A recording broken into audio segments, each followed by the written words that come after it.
wabarakatuh. Waalaikumsalam warahmatullahi wabarakatuh. Apa kabarnya Bapak Ibu Guru? Baik. Bertemu lagi bersama saya Ade Kurnaisi selaku pembawa acara dalam acara diseminasi penerapan budaya positif di sekolah. Nah, pada kali ini marilah sebelumnya kita panjatkan puji syukur kehadirat Allah Subhanahu wa Ta'ala yang telah melimpah curahkan rahmat dan keberkahannya sehingga kita semua dapat berkumpul di acara diseminasi penerapan budaya positif di sekolah yang mana akan dibawakan oleh para calon guru penggerak angkatan 11 di sekolah SD Cilandak 17 pagi. Salawat serta salam tak lupa terlimpah curah kepada Nabi besar Nabi Muhammad SAW. Semoga kita sebagai selaku umatnya mendapatkan syafaatnya di akhir zaman nanti. Amin. Amin.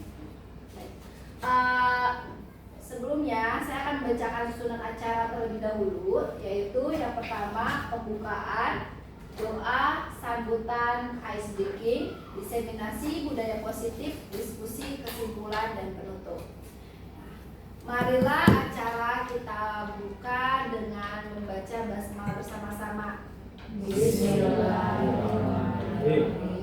Acara selanjutnya kita lanjutkan dengan acara doa yang akan dipimpin oleh Bapak Ahmad Sarif. Silakan kepada Bapak Ahmad Sarif.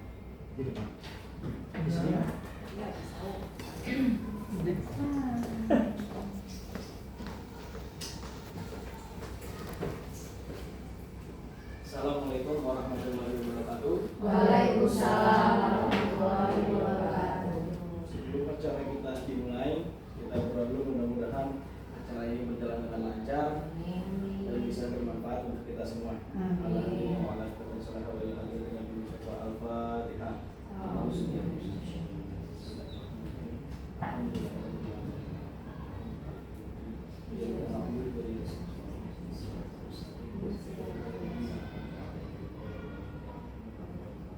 Amin amin wa qarina ya karimah Allahumma bihaqqil Fatihah wa syirril Fatihah wa bi karamatil Fatihah wa bi mu'jizatil Fatihah ya farijal ham ya kasufal dunya amal ya Allah ya ham ya ya ya Allah wa ya Allah ya Rahman wa ya Rahman wa ya Rahim wa ya Allah wa bi husnil Fatimah da'wa fi subhanaka Allahumma wa tahiyyatu ya salam wa akhiru da'wahum walhamdulillahi rabbil alamin. Assalamualaikum warahmatullahi wabarakatuh. Waalaikumsalam warahmatullahi wabarakatuh.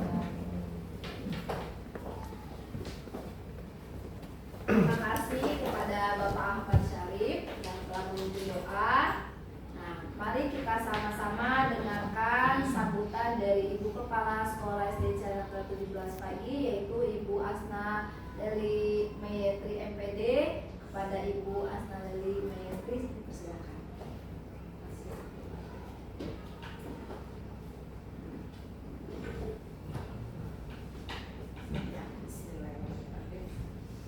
Assalamualaikum warahmatullahi wabarakatuh. Waalaikumsalam warahmatullahi wabarakatuh.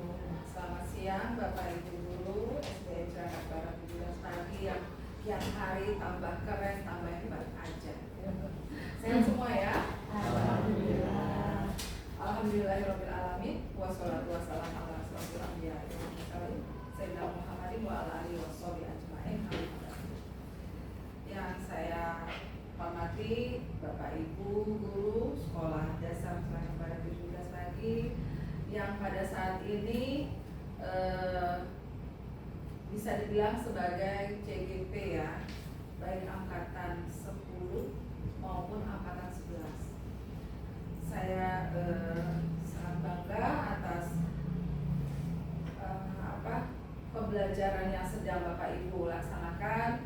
Semoga kedepannya sekolah kita bisa membawa perubahan buat sekolah kita. Amin. Pada kesempatan hari ini, di siang ini, untuk CGP Angkatan 11 akan melaksanakan diseminasi penerapan budaya positif ya di sekolah kita. Mungkin ini adalah satu bentuk refleksi bagi para PGB bisa mendesiminasikan apa sih itu budaya positif di sekolah gitu ya. Mungkin seperti itu. Nanti sama-sama kita dengarkan penjelasan dari masing-masing guru, baik itu Bu Fitri, Bu Afifah, dan Bu Sri ya, yang angkatan 11 nih, karena yang angkatan 10 sudah dilakukan. Kemudian nanti setelah dijelaskan akan dilakukan diskusi ya, sebagai pemantapan dan refleksi. Ya baik, saya tidak panjang kata supaya kegiatan diseminasi ini bisa berjalan lancar. Baik, mari kita dukung kegiatan program pendidikan guru penggerak ini menjadi suatu kegiatan yang positif, bisa membangun karakter dan perubahan bagi sekolah kita. Demikian saya tutup. Wabillahi taufiq wal hidayah. Wassalamualaikum warahmatullahi wabarakatuh. Waalaikumsalam warahmatullahi wabarakatuh. Terima kasih.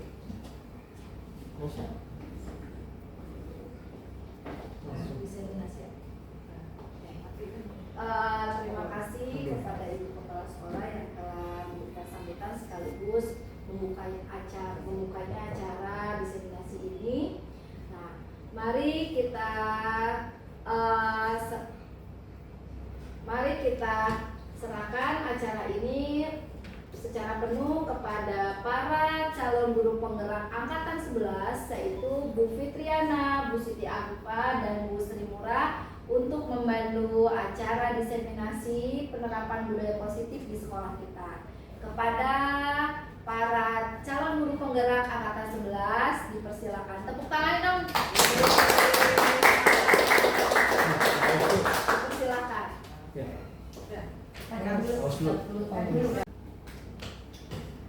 Oke, baik, terima kasih Bu Ade atas waktunya. Assalamualaikum warahmatullahi wabarakatuh. Waalaikumsalam warahmatullahi wabarakatuh. Selamat siang dan salam sejahtera untuk kita semuanya. Baik, pada siang hari ini saya akan mengimbaskan apa yang sudah saya pelajari selama mengikuti pendidikan guru penggerak angkatan 11 yang sudah saya pelajari di modul 1.4 adalah budaya positif. Nah, nih siang hari ini kayaknya teman-teman ini kayaknya kurang bersemangat ya, ngantuk di jam-jam rawan. Oke, kita ice breaking dulu biar lebih semangat lagi. Dipersilakan kepada teman-teman untuk berdiri. Olahraga. Kita goyang-goyang dikit.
saya imbaskan adalah yang pertama adalah disiplin positif dan nilai kebajikan universal. Yang kedua adalah motivasi perilaku manusia, hukuman penghargaan dan restitusi. Materi yang ketiga keyakinan kelas. Selanjutnya adalah kebutuhan dasar manusia. Yang kelima adalah 5 posisi kontrol, dan terakhir adalah segitiga restitusi. Lanjut. Nah, kita akan mengadakan permainan nih ya. Akan mengadakan permainan, silakan. Anda adalah A dan teman Anda adalah B. Anda bertugas mengepalkan salah satu tangan Anda. Coba Anda bayangkan, dalam genggaman tangan Anda itu Anda menggenggam sesuatu yang sangat berharga sekali di dalam hidup Anda. Dan teman Bapak Ibu adalah B, dia bertugas untuk membuka genggaman tangan Anda untuk mengambil sesuatu yang Anda pertahankan. Ya, boleh boleh dengan bujukan, boleh dengan rayuan, boleh juga dengan ancaman. Silakan waktu 30 detik untuk ganti posisi antara A dan B. Terbuka ya udah tangan duluannya. Oke, silakan. Siapa yang mau Bang? Sok. Aku mau siapa? Kamu jadi. Ayo ke samping kamu. Udah lah, buka lah. Buka Nah, lah. ini juga ini yang buka. Ayo, buka lah. Yang terbuka Udah siapa? jempol doang ini.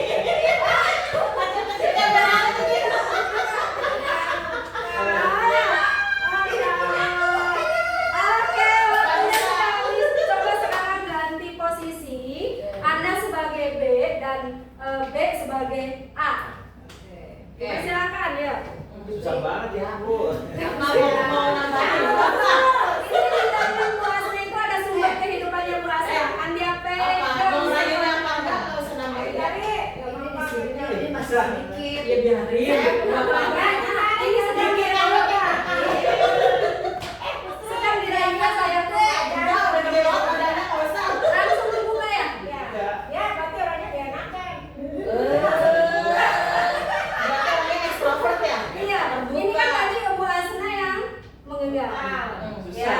Terus lanjut tugas B. Susah juga. Bisa buka. Oh, susah untuk dibuka. Oke, Bapak Ibu. Ada yang terbuka? Ada. Ada yang tetap dengan tertutupnya? Ada. Coba motivasi apa sih kenapa terbuka di Pak Jari, dan motivasi apa di Bu Ade yang tidak terbuka? Pasti setiap orang itu mempunyai alasan untuk melakukan sesuatu. Ya, dan ternyata kita itu tidak bisa mengontrol diri teman kita, dan teman kita tidak bisa mengontrol diri kita. Ya, jadi antara orang satu dengan orang lain itu tidak bisa terkontrol. Oke, lanjut. Nah, dalam kegiatan ini semuanya siapa yang memegang kendali atau kontrol untuk membuka atau menutup kepalan tangan? Kita sendiri. Ya, jadi tentunya kita sendiri yang memegang kontrol atas kepalan tangan kita. Apakah kita mau membuka atau tetap mau menutup kepalan tangan kita? Itu tergantung pada diri kita masing-masing, sesuai dengan kebutuhan dasar kita saat ini. Oke, lanjut. Nah, Bapak Ibu, menurut teori kontrol Dr. William Glasser, ada beberapa miskonsepsi tentang teori kontrol tersebut yang perlu kita luruskan. Salah satunya adalah yang pertama, ilusi guru mengontrol murid. Guru tidak bisa memaksa murid jika murid tersebut memilih untuk tidak melakukannya. Ya, walaupun kelihatannya si murid itu menuruti apa yang kita mau, atau kita sebagai guru itu memerintahkan anak dan anak itu mengikuti perintah kita, sebenarnya itu karena si murid itu mengizinkan kita untuk mengontrol diri dia. Tapi pada dasarnya sebenarnya guru itu tidak bisa mengontrol murid. Seperti yang tadi Bapak Ibu lakukan ya, itu kontrol untuk membuka atau menutup, itu adalah kontrol dari yang punya kepalan tangan itu sendiri. Oke, ilusi yang kedua bahwa penguatan positif efektif dan bermanfaat. Pada dasarnya penguatan positif itu tidak semuanya efektif dan tidak semuanya bermanfaat. Nah, usaha guru untuk mempengaruhi murid dengan bujukan bisa menjadikan murid ketergantungan pada pendapat guru tersebut. Dan ilusi yang ketiga yang perlu kita luruskan adalah kritik dan membuat rasa bersalah mampu menguatkan karakter. Artinya apa? Murid akan merasa buruk tentang dirinya atau menuju identitas gagal. Nah, identitas gagal akan kita pelajari lagi setelah ini ya, Bapak Ibu ya. Oke, selanjutnya miskonsepsi yang keempat atau yang terakhir adalah bahwa orang dewasa berhak untuk memaksa. Ini ilusi yang perlu kita luruskan, bahwa kita sebagai orang dewasa atau sebagai guru itu tidak bisa tidak berhak untuk memaksa murid atau orang yang lebih muda dari kita. Nah, apabila kita melakukan itu, maka hubungan permusuhan akan terbentuk. Lanjut. Bentar Bu Sri mau tanya dulu. Oke. Nah, kita kan guru SD ya. Ya. Nah, biasanya orang tua itu menyerahkan sepenuhnya kepada kita ya. Kadang ada orang tua yang bukan mengadukan atau mengeluhkan, cuman dia mempercayakan gurunya untuk Bu, tolong dong dibilangin, pasti sama bu gurunya nurut.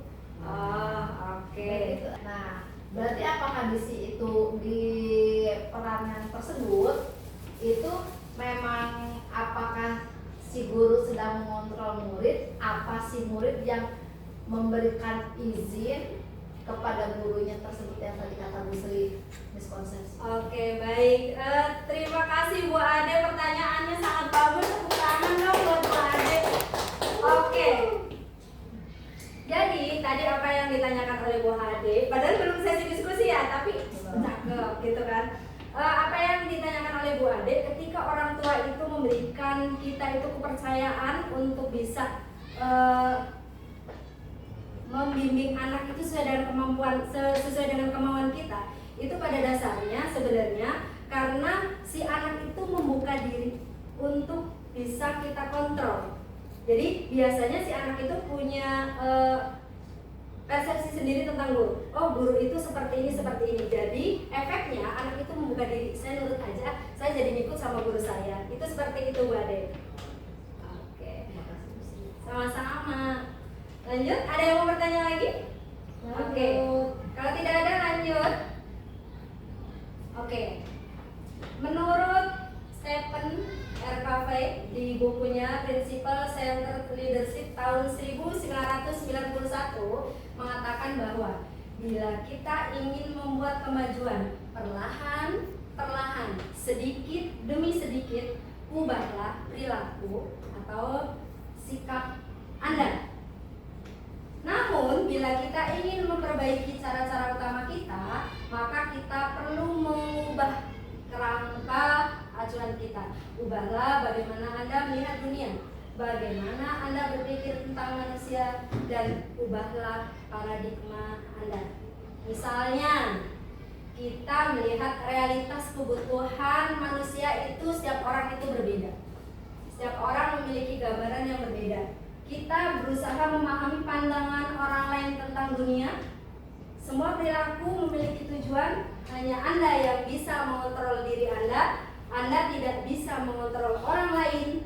Kolaborasi dan konsensus menciptakan pilihan baru. Dan yang terakhir adalah model berpikir menang atau win-win solution. Lanjut. Nah, paradigma stimulus respon memandang bahwa kita sama. Semua orang lihat hal yang sama. Memaksakan kehendak kita kepada orang lain, saling mengontrol sudah tidak relevan lagi dengan kode zaman saat ini. Nah, teori stimulus respon ini sudah tidak sesuai dengan pemikiran pendidikan pada zaman ini, ya. Jadi seorang guru harus merubah paradigmanya kepada pendekatan teori kontrol yang memberikan ruang bagi murid untuk selalu mempresentasikan proses belajarnya sendiri. Guru hanya memberikan tuntunan, ide, gagasan-gagasan positif yang dapat menuntun murid mencapai keselamatan dan kebahagiaan yang setinggi-tingginya sesuai dengan pemikiran KHD atau tujuan pendidikan, yaitu menuntun anak untuk mendapatkan kebahagiaan yang setinggi-tingginya baik sebagai individu maupun sebagai orang sebagai anggota di masyarakat. Oke, lanjut, ini adalah paradigma yang harusnya kita ubah dari stimulus respon menuju ke teori kontrol. Tadi kan disebutkan oleh pakar pendidikan bahwa ketika kita itu ingin mengubah secara pelan-pelan, ya kita harus merubah perilakunya. Nah, kalau merubah ke arah yang lebih cepat, kita harus merubah paradigmanya. Nah, ini yang harus kita rubah, yaitu dari stimulus respon menuju ke teori kontrol. Nah, kalau di stimulus respon itu realitas atau kebutuhan kita sama, semua orang melihat hal yang sama, kita mencoba mengubah orang lain agar berpandangan sama dengan kita. Terus perilaku buruk dilihat sebagai suatu kesalahan, orang lain bisa mengontrol saya bisa mengontrol orang lain. Pemaksaan ada pada saat rujukan gagal dan model berpikir menang kalah. Nah, yang harus kita rubah ini dari sini menuju ke sini. Bisa dilihat perbedaannya Bapak Ibu? Bisa. Contohnya di sini ya. Perilaku buruk dilihat sebagai suatu kesalahan. Nah, kalau di teori kontrol, semua perilaku memiliki tujuan. Lalu disiplin positif itu apa sih? Nah, kita dari kata disiplin dulu. Apa sih arti disiplin itu? Ya, disiplin itu artinya adalah belajar. Ada juga disiplin itu berasal dari kata disiple yang artinya adalah murid atau pengikut. Ya, jadi untuk menjadi seorang pengikut, seseorang itu harus paham betul alasan mengapa dia mengikuti. Ya, jadi motivasinya adalah motivasi dari dalam atau motivasi intrinsik. Ya, jadi itu kata disiplin. Nah, disiplin positif itu apa? Ya, Disiplin yang bertujuan untuk menumbuhkan kesadaran serta memberdayakan peserta didik tanpa imbalan, penghargaan atau reward, ancaman atau hukuman. Oke, jadi disiplin positif itu kalau bisa kita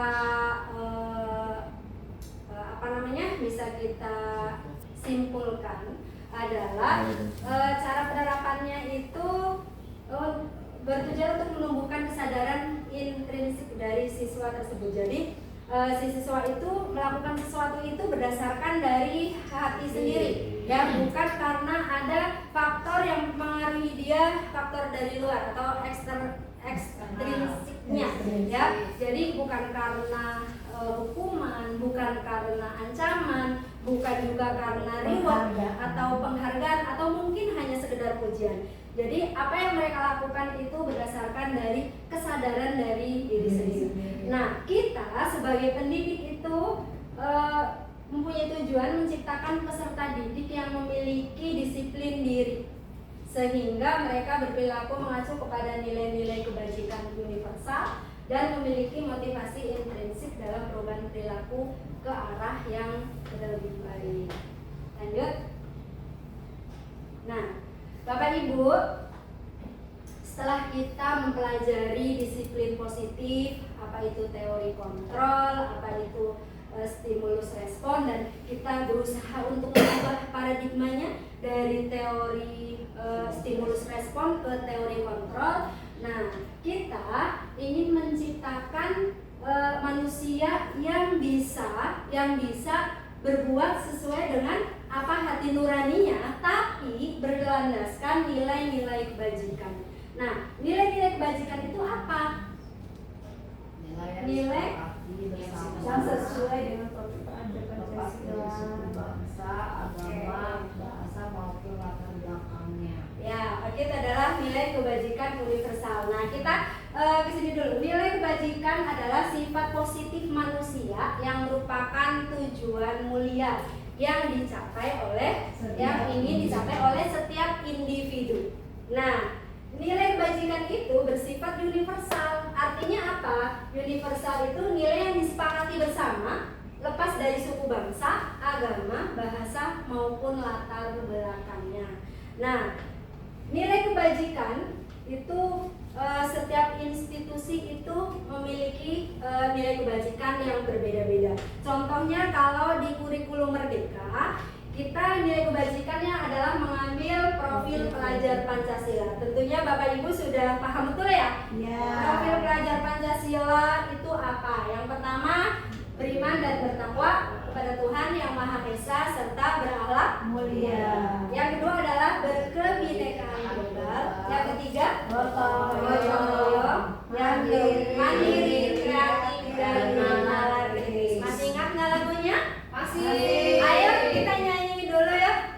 Belajar Pancasila, beriman dan bertakwa pada Tuhan Yang Esa dan berakhlak mulia, berkebinekaan global, gotong royong mandiri, kreatif dan bernalar kritis.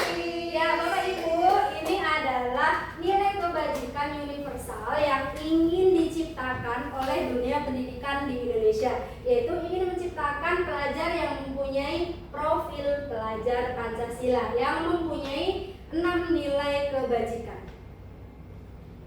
Ya, 6 ya? 6 Ya. kali.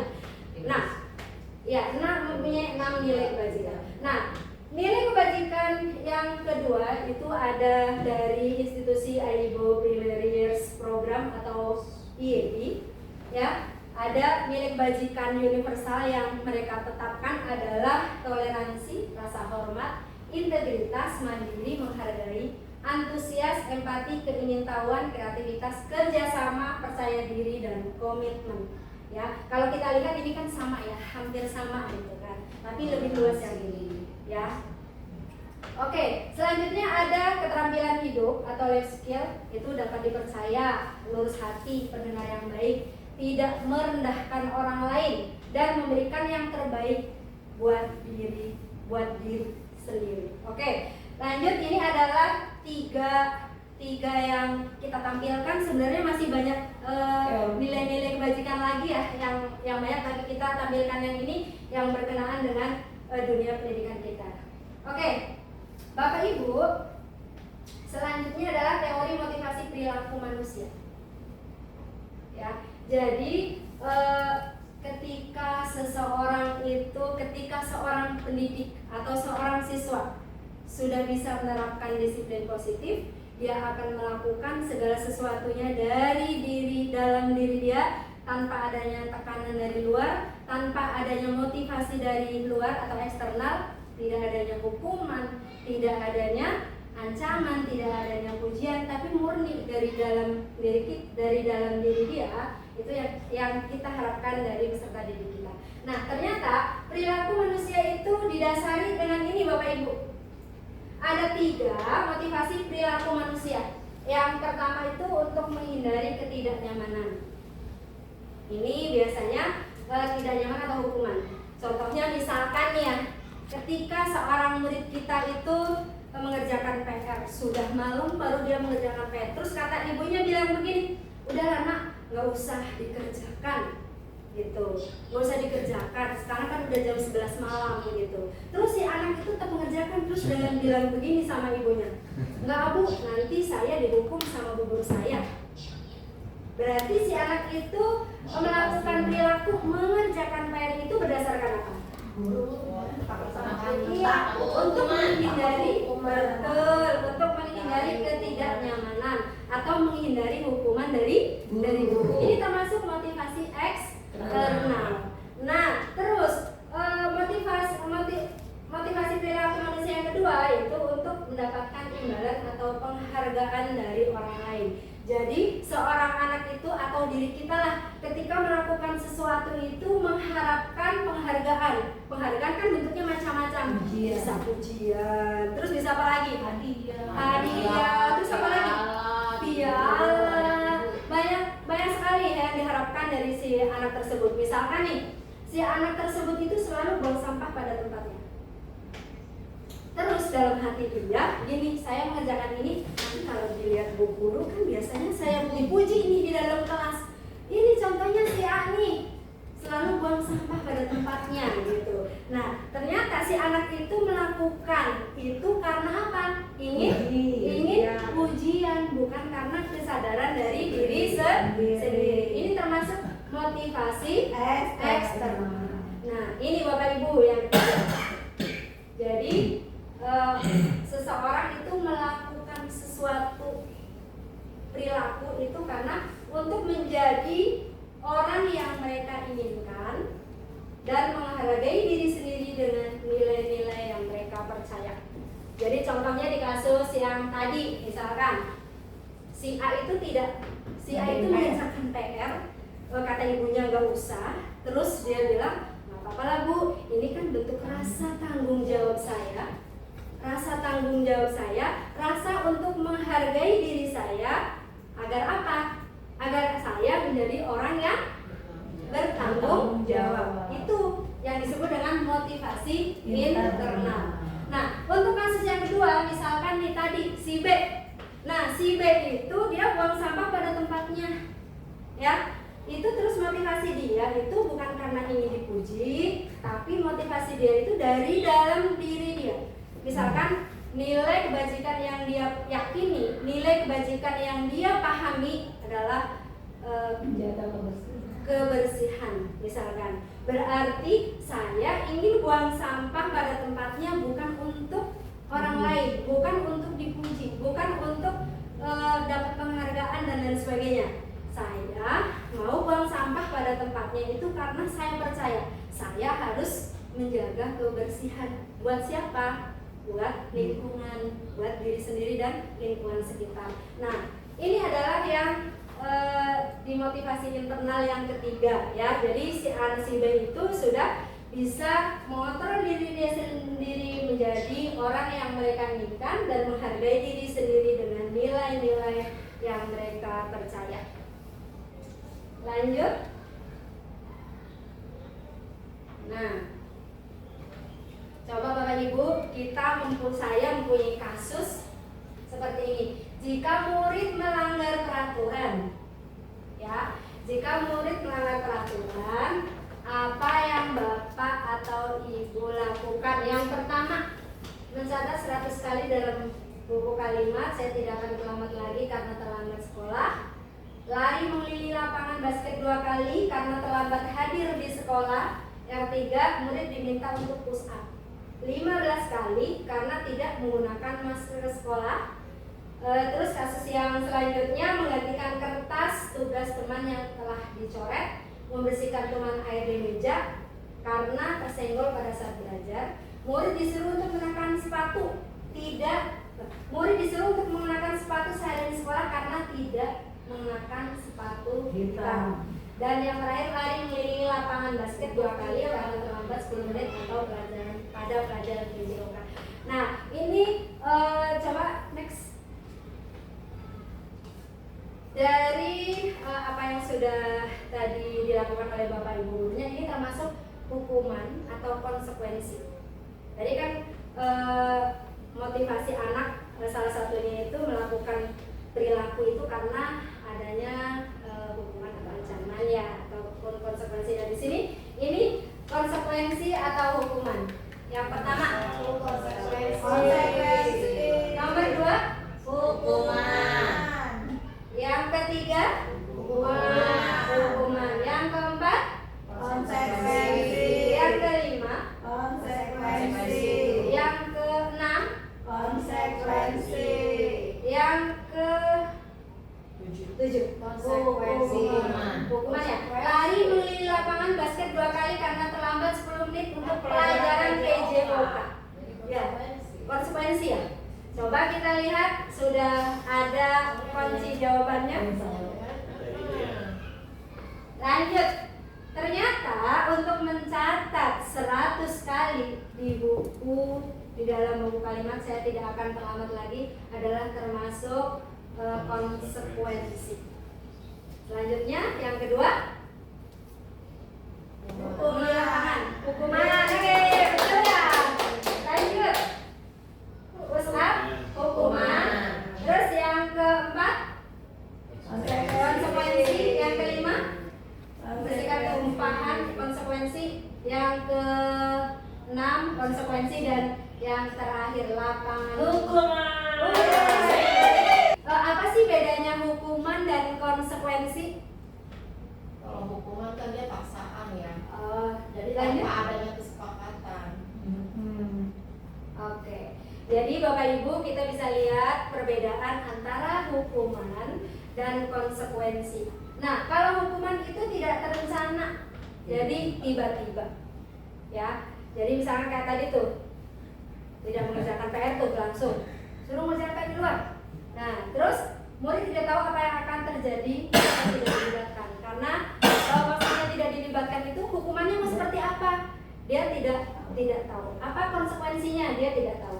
Nah, bersifat satu arah biasanya adalah dari gurunya. Terus yang ketiga, yang keempat adalah berupa hukuman fisik atau psikis, dan yang terakhir adalah biasanya sanksi yang diberikan tidak sesuai dengan yang dilanggar. Nah, biasanya hasilnya muridnya adalah tersakiti, agresif, pasif, dan dendam.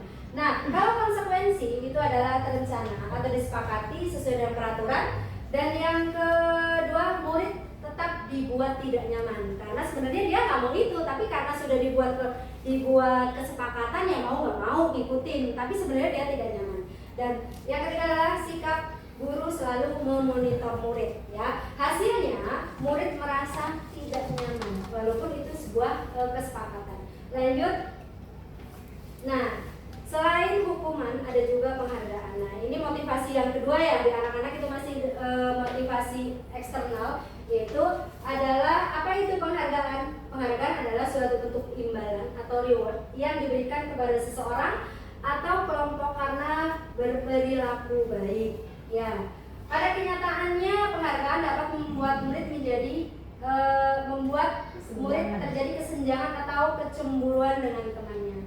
Karena kadang-kadang yang dikasih reward itu, misalkan kita kasih reward nilainya yang 100 ulangan, 100 ulang terus kita kasih uang misalkan rewardnya 5.000 nih. Nah, ternyata itu bisa jadi nilai 100 itu bukan murni dari diri si anak, mungkin dia boleh lirik temennya gitu. Yang dilirik itu belum tentu nilainya 100, makanya bisa jadi menjadi kecemburuan dengan temannya. Atau perilaku yang ditunjukkan bukan karena dari dalam atau dari diri internal dia, karena hanya diiming-imingi oleh penghargaan ya. Jadi itu adalah motivasi eksternal. Dan yang ketiga, guru membantu murid untuk berperilaku baik sesuai dengan yang ia yakini. Yang ia yakini, yang diyakini oleh guru. Cara pandangnya adalah cara pandang dari guru. Dan yang keempat adalah jika anak berperilaku buruk, maka ada cara yang lebih tepat untuk menanganinya. Ya, selanjutnya adalah kita selain ada tadi apa? Penghargaan, hukuman, konsekuensi. Nah, kita akan belajar dengan apa itu restitusi. Nah, restitusi ini adalah proses menciptakan kondisi bagi murid untuk memperbaiki kesalahan mereka sehingga mereka bisa kembali ke kelompoknya dengan karakter yang lebih kuat. Nah, ini Bapak Ibu, ini adalah restitusi, ini adalah cara yang terbaik untuk bisa menangani atau menerapkan disiplin positif kepada anak-anak kita. Nah, untuk restitusi sendiri nanti ada pembahasan di akhir pertemuan kita. Di akhir pertemuan kita akan membahas restitusi, apa itu restitusi, terus langkah-langkahnya apa, terus restitusi itu mengakibatkan apa saja. Nanti kita akan bahas di akhir pertemuan. Untuk sekarang kita lanjut ke keyakinan kelas.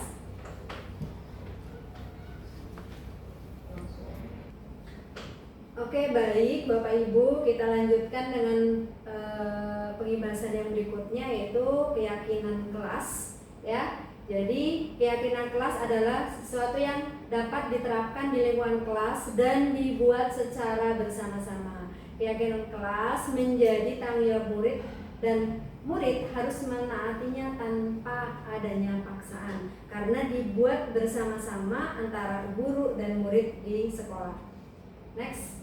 Nah, pembentukan keyakinan sekolah atau kelas. Yang pertama adalah keyakinan kelas bersifat lebih abstrak daripada peraturan yang lebih rinci dan konkret. Karena berupa keyakinan, anak-anak yakin ada di diri si anak tentang nilai-nilai kebajikan yang mereka yakini dan ingin diimplementasikan di kehidupan mereka. Oke, selanjutnya pernyataan keyakinan kelas senantiasa dibuat dalam bentuk positif. Ya. Terus keyakinan kelas hendaknya tidak terlalu banyak sehingga mudah diingat dan dipahami oleh semua warga sekolah. Semua warga kelas hendaknya ikut berkontribusi dalam pembuatan keyakinan kelas lewat kegiatan curah pendapat. Dan yang terakhir adalah bersedia meninjau kembali keyakinan kelas dari waktu ke waktu. Next. Nah, ini adalah prosedur pembentukan keyakinan kelas atau sekolah. Yang pertama adalah seluruh warga kelas atau warga sekolah itu memberikan curah pendapatnya, menuliskan dalam post-it, ya. Jadi dalam satu post-it biasanya satu keyakinan.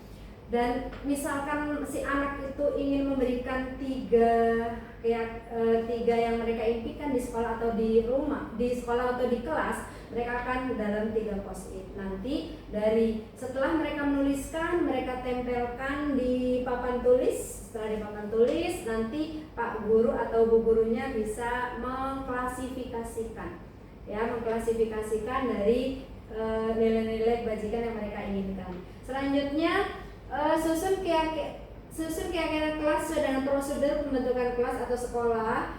Terus gantilah kalimat-kalimat negatif menjadi kalimat yang positif.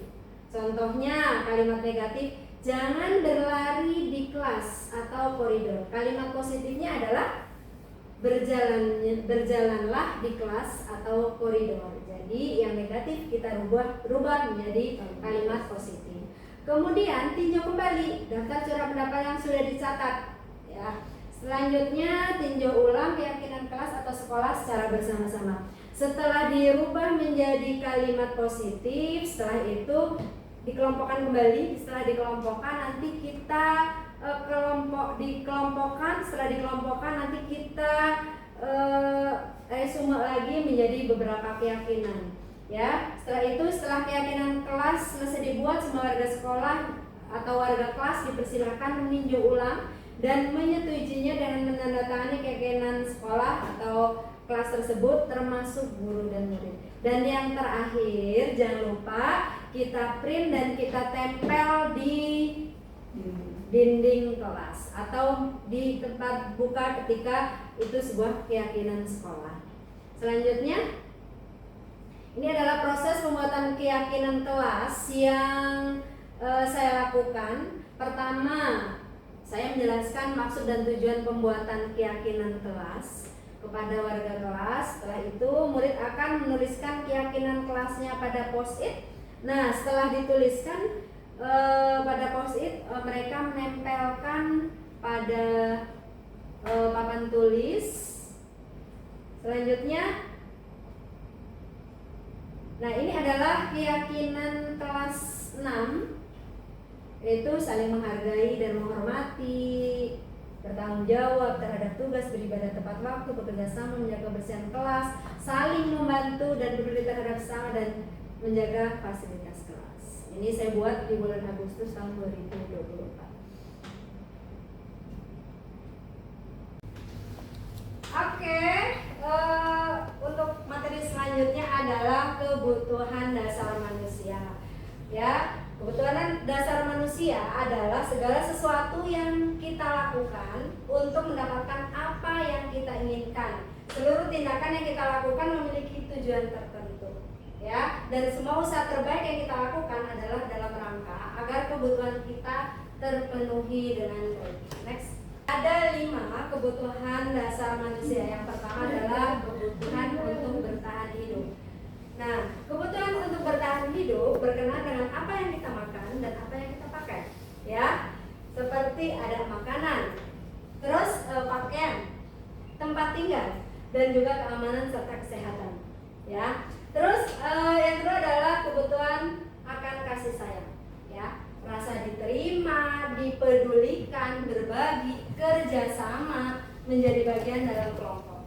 Dan yang ketiga adalah kebutuhan akan penguasaan. Nah, penguasaan ini meliputi harga diri, keinginan untuk dianggap, memimpin, berprestasi, dan didengar atau diakui. Dan yang keempat adalah kebutuhan dasar kebebasan. Ini meliputi kemandirian, memiliki pilihan, mencoba hal yang baru, mampu mengendalikan arah dirinya. Dan yang terakhir adalah kesenangan, bisa bermain, humor, antusiasme atau tertawa. Ya, oke. Selanjutnya, ini ada studi kasus, ada contoh kasus. Ibu Ambar, guru wali kelas 2A di Pelita Hati, sedang bingung menghadapi ulah salah satu muridnya, yaitu Doni. Ada apa dengan Doni?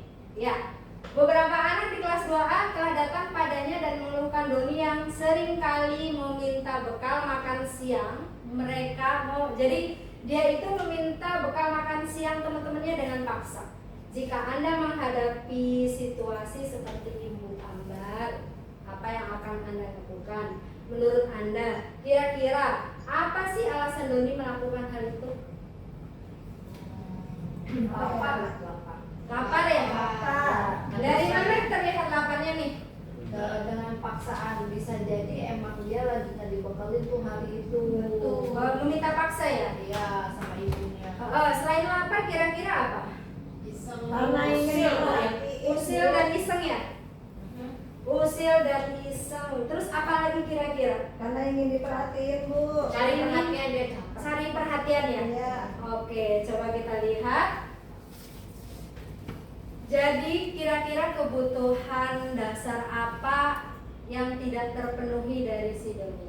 Merujuk pada situasi yang dihadapi Ibu Ambar di atas dalam konteks penegakan disiplin positif, Ibu Ambar sebaiknya mencari tahu alasan Doni melakukan tindakan tersebut agar mengetahui kebutuhan mana yang berusaha dipenuhi oleh Doni. Nah, sekarang nih kembali nih ke Bapak Ibu. Coba. Kira-kira apa sih yang sekarang nih Bapak Ibu butuhkan untuk saat ini? Kalau saya mah pengen healing, refreshing. Refreshing. Bu Fitri pingin healing. Coba kalau Bu Ade. Saya mah ingin berprestasi. Mantap. Berprestasi. Berprestasi untuk diri sendiri dan murid ya. Iya. Oke, kalau Pak Sujari apa? Ini yang segar-segar, Bu. Kayaknya seger-seger. Tadi ada jus kayaknya. Jawabannya guys. Oh, lihat Bu Asna. Lihat Bu Asna ya. Oke, kalau Bu Asna? Saya pengen hati saya tenang, Bu. Ini keterangan hidup. Nah, kalau Bu Afifah? Saya udah capek, Bu, pengen istirahat. Pengen istirahat. Oke, coba kita kelompokkan nih sebenarnya kebutuhan Bapak Ibu guru semua melalui 5 kebutuhan dasar itu apa saja sih? Coba. Tadi Bu Afifah katanya pengen istirahat, Bu. Saya sudah capek hari ini. Kira-kira masuk mana ya? Istirahat. Kayak Kesehatan, Bu, bertahan hidup. bertahan hidup, karena kalau nggak istirahat orang tidak istirahat tidak akan hidup ya.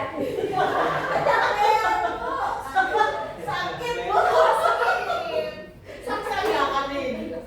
Iya, tidak bisa bertahan hidup. Ya betul Bu Afifah. Jadi untuk bisa menjaga kesehatan kita, bisa bertahan hidup, kita salah satu adalah selain makan, pakaian, tempat tinggal, kawan juga bisa istirahat untuk menjaga kesehatan. Tadi kalau Bapak Sujari apa tadi Pak? Pengen yang segar, makanan. Istri baru, oh, jangan, ampun. Oke, jadi apa nih kalau segar itu? Baru, iya makanan, bertahan hidup. Tadi kalau Bu Asna apa Bu Asna? Ketenangan apa tuh, Bu? Kalau ketenangan berarti dia Apa dong? ketenangan, pakaian tempat tinggal enggak ya? Ayo. Kayaknya kesenangan ya. Kesenangan ya. Iya, kalau ketenangan, dia tenang. Kebebasan ya. Kebebasan. Masuknya ke kebebasan, mengendalikan arah dirinya ya, mampu mengendalikan arah dirinya biar selalu bahagia.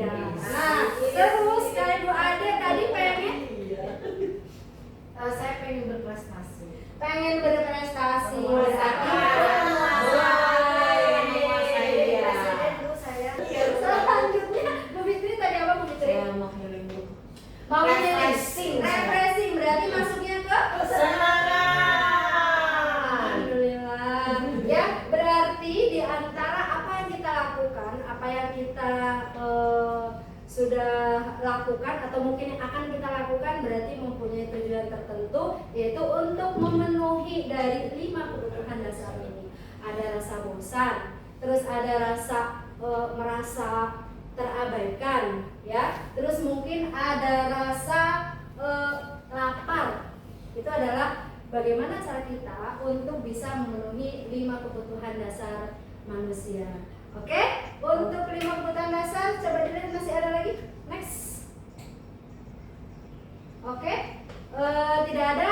Untuk materi selanjutnya kita nyanyi dulu ya sebelum lanjut ke materi selanjutnya. Oke, ya bahagia. Hari ini aku bahagia. Hari esok aku bahagia. Lusa pun aku bahagia. Selamanya aku bahagia. Ini adalah posisi kontrol guru. Ya, posisi kontrol guru itu ada 5. Yang pertama adalah penghukum. Nah, kalau penghukum, seorang penghukum bisa menggunakan hukuman fisik atau maupun verbal. Jadi seorang penghukum bisa mengatakan seperti ini, patuhi aturan saya, atau awas ya. Terus kamu selesai saja salah. Terus selalu pasti selalu yang terakhir kamu paling selesai. Terakhir selesai. Nah, ini membuat si anak atau murid itu pasti merasa pada identitas gagal. Jadi dia mungkin akan melampiaskannya dengan tindakan-tindakan yang negatif di luar. Oke, yang kedua adalah posisi kontrol guru pembuat merasa bersalah. Pada posisi ini biasanya guru akan bersuara lebih lembut, tidak seperti penghukum tadi ya. Ibu sangat kecewa sekali dengan kamu. Berapa kali Bapak harus memberitahu kamu ya? Terus gimana coba kalau orang tua kamu tahu kamu berbuat begini? Nah, di sini pasti anak akan merasakan sesuatu yang tidak nyaman di dirinya, ya. Tapi walaupun tidak nyaman, dia akan mungkin dia akan mengulangi lagi karena itu bukan dari kesadaran diri dia sendiri. Terus lanjut, posisi yang ketiga adalah sebagai teman. Guru pada posisi ini tidak akan menyakiti murid baik fisik maupun verbal. Namun akan tetap berupaya mengontrol murid melalui persuasi. Nah, persuasi itu artinya membujuk ya. Posisi teman pada guru bisa negatif maupun positif. Biasa yang diucapkan begini. Seperti ini, ayo bantulah demi Bapak ya. Jadi bukan demi siapa, demi gurunya ya kan. Ayo, ingat tidak bantuan Bapak selama ini. Dan ya sudah, kali ini tidak apa-apa, nanti Ibu bantu bereskan. Pada posisi ini biasanya murid itu merasa nggak apa-apa lah, nanti di sekolah juga baik, si Bu Guru ini baik kok, pasti kalaupun tidak mengerjakan tidak akan dihukum, tidak apa-apa. Jadi ini membentuk murid itu menjadi lebih manja, kurang menghormati kepada gurunya. Oke, lanjut, posisi kontrol guru yang keempat adalah sebagai pemantau. Memantau berarti mengawasi. Pada saat kita mengawasi, kita bertanggung jawab atas perilaku orang-orang yang kita awasi. Dalam hal ini adalah kita memantau murid. Posisi pemantau berdasarkan pada peraturan dan konsekuensinya. Jadi sudah ada peraturannya, sudah ada konsekuensinya. Terus biasanya si guru itu mengaitkan dengan itu. Contohnya, peraturannya apa? Ya, misalkan ada anak yang pakai sepatu putih, ya kan? Sedangkan peraturan di sekolah memakai sepatu hitam. Nanti si pemantau atau gurunya itu akan mendekati. Kamu kenapa pakai sepatu putih? Peraturannya adalah hitam. Nah, peraturannya apa gitu kan? Hitam, Bu. Nah, itu adalah posisi pemantau. Nah, terus apa yang telah kamu lakukan? Ya, jadi memantau anak. Apabila mereka berbuat salah, si guru akan mendatangi dan akan bertanya. Terus sanksi atau konsekuensinya apa kalau kamu melanggar? Ya, jadi ini adalah posisi kontrol guru yang keempat. Selanjutnya, next. adalah posisi kontrol yang kelima adalah sebagai manajer. Ya, posisi terakhir adalah manajer adalah di mana posisi di mana guru berbuat sesuatu bersama dengan murid, mempersilahkan murid mempertanggungjawabkan perilakunya, mendukung murid agar dapat menemukan solusi atas permasalahannya sendiri. Bila kita menginginkan murid-murid kita menjadi manusia yang merdeka, mandiri dan bertanggung jawab, maka kita perlu mengacu kepada restitusi yang dapat menjadikan murid kita menjadi seorang manajer bagi dirinya sendiri. Di manajer, murid diajak untuk menganalisis kebutuhannya maupun kebutuhan orang lain. Di sini penekanannya bukan pada kemampuan membuat konsekuensi, namun berkolaborasi dengan murid. Bagaimana memperbaiki kesalahan yang ada? Seorang manajer akan berkata seperti ini. Apa yang akan kita yakini? Nah, ini kembali lagi ke keyakinan kelas yang sudah dibuat sama-sama. Nah, terus apakah kamu meyakininya? Terus jika kamu perbaiki hal ini, jika kamu perbaiki ini, hal ini menunjukkan apa tentang dirimu? Apakah kamu sudah merasa berbuat baik? Apakah kamu merasa sudah menjadi anak yang baik? Nah, apa rencana kamu untuk memperbaiki hal ini? Nah, tugas seorang manajer bukan untuk mengatur perilaku seseorang. Kita membimbing murid untuk dapat mengatur dirinya sendiri. Seorang manajer bukannya memisahkan murid dari kelompoknya, tetapi mengembalikan murid tersebut ke kelompoknya dengan lebih baik dan kuat. Nah, segitiga restitusi. Kata yang terakhir yang pembahasan kita pada kesempatan kali ini ya Bapak Ibu adalah yang tadi saya sampaikan di awal secara sekilas. Nah, akan kita bahas atau kita bedah secara mendalam di materi ini, segitiga restitusi. Apa itu segitiga restitusi? Adalah proses dialog yang dijalankan guru atau orang tua agar dapat menghasilkan murid yang mandiri dan bertanggung jawab. Ada 3 tahapan dalam segitiga restitusi. Yang pertama adalah menstabilkan identitas. Terus yang kedua validasi tindakan yang salah, dan yang ketiga adalah menanyakan keyakinan kelas. Yang pertama adalah menstabilkan identitas. Membuat kesalahan adalah proses pembelajaran. Ya, terus validasi tindakan yang salah adalah ketika setiap perilaku berupaya untuk memenuhi suatu kebutuhan tertentu. Ini terkait dengan apa motivasi perilaku manusia yang sudah kita bahas di depan ya, bahwa segala sesuatu yang dilakukan oleh manusia termasuk murid itu pasti mempunyai alasan. Nah, biasanya untuk memenuhi 5 kebutuhan dasar tersebut. 5 dasar. Yang ketiga adalah menanyakan keyakinan kelas, mampu mengaitkan keyakinannya dengan tindakan yang salah. Nah, berikut adalah restitusi. Nah, ciri-ciri restitusi yang membedakan dengan program disiplin lainnya. Yang pertama, restitusi bukan untuk menebus kesalahan, tetapi belajar dari kesalahan. Restitusi memperbaiki hubungan.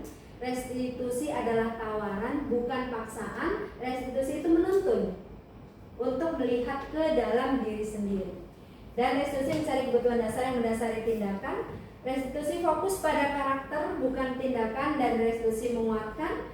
Restitusi fokus pada solusi. Dan yang terakhir adalah ciri dari restitusi adalah mengembalikan murid yang salah, yang berbuat salah pada kelompoknya. Restitusi bukan untuk menebus kesalahan, namun untuk belajar dari kesalahan. Jadi restitusi sebenarnya meliputi usaha untuk menebus kesalahan, tetapi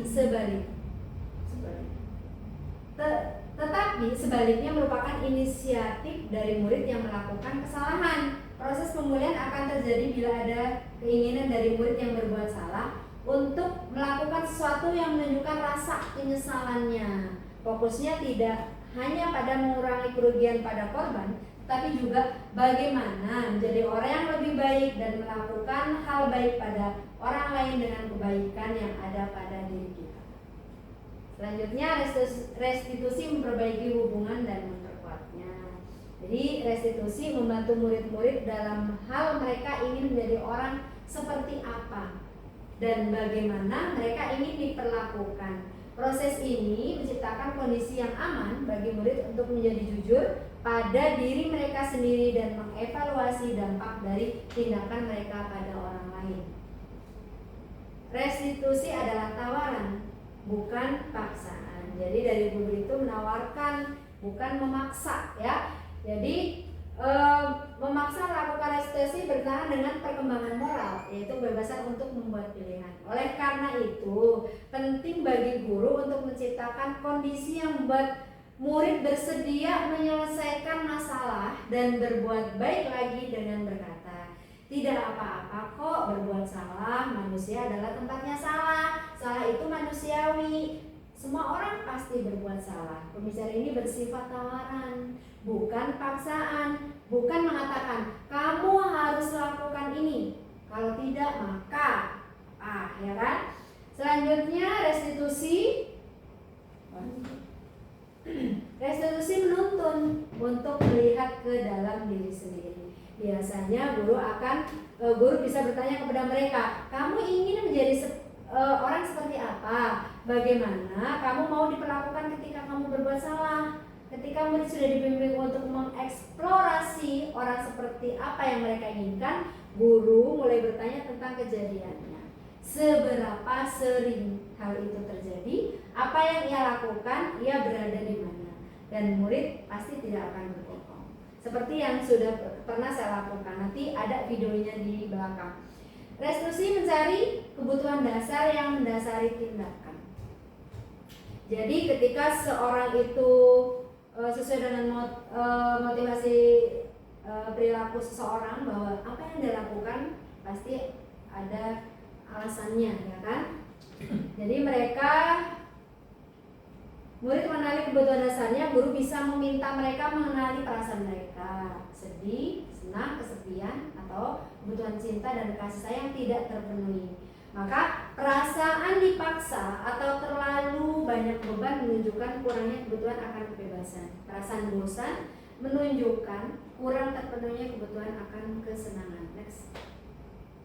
Nah, restitusi fokus pada karakter, bukan tindakannya, bukan kesalahannya yang difokuskan. Jadi guru akan mengatakan, ibu, bapak tidak akan mempermasalahkan apa yang kamu lakukan hari ini, tetapi mari kita bicara tentang apa yang akan kamu lakukan besok. Kamu bisa saja minta maaf, tapi orang lebih suka mendengar apa yang akan kamu lakukan dengan lebih baik lagi. Nah, ciri yang selanjutnya adalah restitusi mengembalikan murid yang berbuat salah pada kelompoknya. Ketika anak berbuat salah, kita tidak bisa memotivasi anak untuk menjadi lebih baik. Kita hanya bisa menciptakan kondisi agar mereka bisa melihat ke dalam diri mereka sendiri. Kita seharusnya mengajari mereka untuk menyelesaikan masalah mereka dan berusaha mengembalikan mereka ke kelompok mereka dengan karakter yang lebih kuat. Ini adalah penyelesaian kasus melalui segitiga restitusi yang sudah saya praktekkan terhadap murid saya. Jadi ini adalah Hanum yang tidak melaksanakan piket sampai selesai. Jadi di hari Jumat yang lalu Hanum menyelesaikan piket tapi tidak selesai. Akhirnya di hari berikutnya pas masuk teman-teman satu kelompok itu mengadukan perihal ini kepada saya sebagai gurunya, dan akhirnya di hari Kamis saya panggil, di hari Jumatnya, jadi seminggu setelah itu saya panggil dan saya tanyakan, dan ternyata Hanum itu mempunyai alasan melakukan itu karena alasannya Hanum itu sudah dijemput sama orang tuanya untuk pergi ke rumah saudaranya silaturahmi, karena saking senangnya mau ketemu dengan sepupu-sepupunya, akhirnya Hanum tidak selesai menyelesaikan piketnya.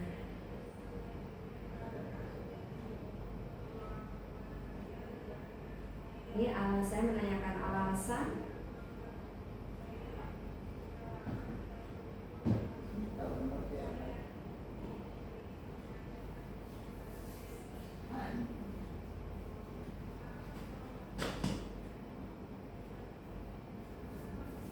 Anaknya menyadari bahwa apa yang dia lakukan itu tidak benar dan menanyakan kelayakan kelas, apa yang dilanggar, itu bekerja sama menjaga kebersihan kelas.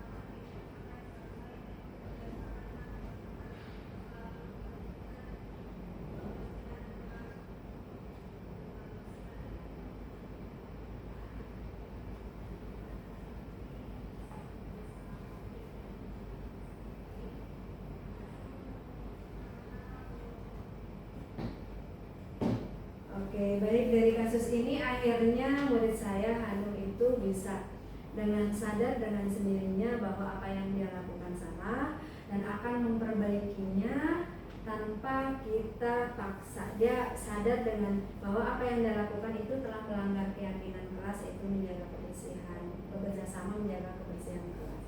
Dan untuk selanjutnya dari hati sendiri si Hanum akan melaksanakan piket, ketika akan piket lagi akan melaksanakan piket dengan baik dan lebih bisa bekerja sama lagi dengan teman-teman. Baik.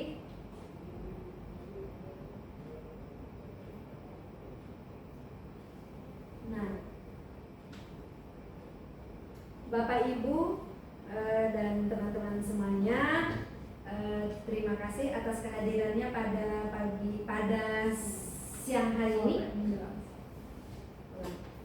Terima kasih Bapak Ibu dan teman-teman semuanya. Terima kasih atas kehadirannya pada siang hari ini untuk bisa menyimak sama-sama belajar apa yang sudah saya pelajari sebagai CGP Angkatan 11 di modul 1.4 yaitu budaya positif. Nah, pada kesimpulan yang pertama adalah bahwa kita tidak bisa mengontrol orang lain. Yang mengontrol kita adalah diri kita sendiri. Setiap perilaku itu mempunyai tujuan. Yang tiga, keyakinan kelas dibuat oleh guru bersama murid. Setiap masalah yang berkaitan kelas dengan siswa di dalam kelas sebaiknya diselesaikan dengan cara segitiga restitusi. Yang terakhir adalah sebaiknya guru dapat memposisikan dirinya sebagai manajer. Terima kasih semuanya. Terima kasih atas atensinya hari ini. Terima kasih kesediaan waktunya ini sudah meluangkan waktunya di saat jam istirahat. Terima kasih ya Bapak Ibu guru. Sama-sama. Mudah-mudahan apa yang tadi kita pelajari bersama tentang disiplin positif sampai kita bisa menerapkan menjadi budaya positif yang bisa diciptakan di sekolah kita masing-masing, sehingga kita bisa menuntun murid menjadi pribadi yang bahagia, mencapai kebahagiaan yang setinggi-tingginya, bisa baik sebagai individu maupun sebagai anggota masyarakat. Terima kasih semuanya. Saya akhiri. Assalamualaikum warahmatullahi wabarakatuh. Waalaikumsalam warahmatullahi wabarakatuh. Inilah acara diseminasi penerapan budaya positif di sekolah berjalan dengan lancar. Bagaimana perasaannya Bapak Ibu? Senang. Alhamdulillah. Kasih tepuk keren dulu dong buat CGP Angkatan 11 kita ini. Yuk. 3 tepuk keren. Kamu keren. Saya keren, kita keren, semua keren.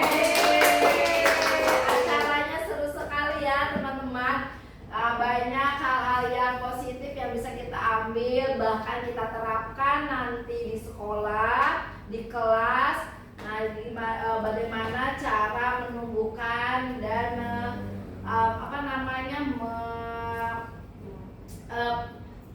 menerapkan budaya positif di sekolah kita, supaya sekolah kita itu bisa lebih baik, bisa lebih berkembang dan menanamkan kedisiplinan serta tanggung jawab di dalam diri siswa sekolah kita. Karena kita sudah di penghujung acara, mari kita sama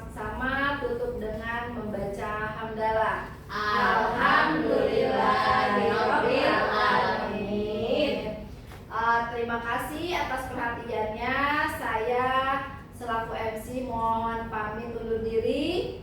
Mohon maaf apabila ada kata atau sikap yang kurang berkenan. Wabillahi taufiq wal hidayah. Wassalamualaikum warahmatullahi wabarakatuh. Waalaikumsalam warahmatullahi wabarakatuh. Hari ini saya akan merefleksikan kegiatan diseminasi budaya positif. Perasaan yang saya rasakan yaitu senang karena kita semua bisa berbagi dengan teman-teman yang lain. Hal yang menarik buat saya dalam hal ini yaitu ice breakingnya bikin kita senam, lebih semangat, terpacu. Terus apa yang saya pelajari hari ini yaitu tentang keyakinan kelas, terus posisi guru. Ternyata posisi kontrol guru itu tidak hanya sebagai penghukum, bahkan itu merupakan hal yang paling rendah di posisi guru. Nah, seharusnya posisi guru yang baik itu yaitu sebagai posisi manajer. Nah, semoga saya bisa menerapkan kedepannya sebagai guru posisi manajer. Terima kasih. Pada kegiatan hari ini yaitu dengan materi diseminasi, yaitu perasaan saya sangat senang di mana bahwa banyak kegiatan-kegiatan yang positif dalam untuk pembelajaran, terutama untuk teori-teori pembelajaran, keyakinan kelasan, dan posisi kita sebagai guru banyak trik lebih menarik lagi. Dan untuk kegiatan di sekolah nanti bisa diterapkan oleh kita semua. Terima kasih. Pada kegiatan diseminasi ini sangat luar biasa ya, materinya itu juga agak gemoy ya, jadi padat. Jadi yang saya pelajari pada kegiatan ini, saya menambah materi-materi, menambah wawasan baru, ilmu baru mengenai tentang budaya positif, tentang teori disiplin, tentang posisi kontrol guru terhadap murid. Jadi banyak sekali yang saya pelajari hari ini. Jadi yang bikin saya senang itu saya menambah pengetahuan, dan yang menarik dari materi ini adalah bagaimana cara mengaplikasikan segitiga restitusi terhadap murid di sekolah supaya nanti si murid itu bisa menjadi anak yang lebih baik lagi, yang punya karakter yang baik dan kuat gitu. Apalagi pada saat guru-guru tadi menampilkan beberapa video restitusi, itu sangat menarik buat saya. Itu menjadi pembelajaran juga buat saya. Udah itu aja, cukup. Terima kasih.